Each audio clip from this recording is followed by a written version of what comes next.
Hey guys, welcome back to the channel, and this is how to use Merlin AI.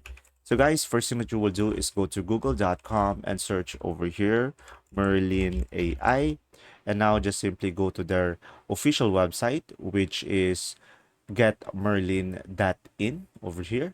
And now from here you can just simply click on add Merlin extension over here, and now it will redirect you to the Chrome web store, and just simply click on add to Chrome over here, and now click on add extension, and after that it will download.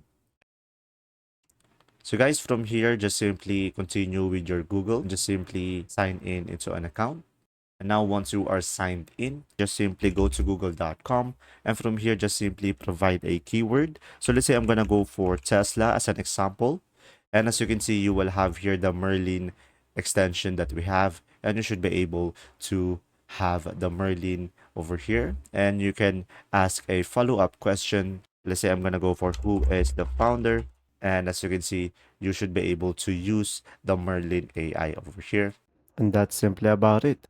I hope this video helped you understand more about Merlin, and if you have any question, just simply comment down below.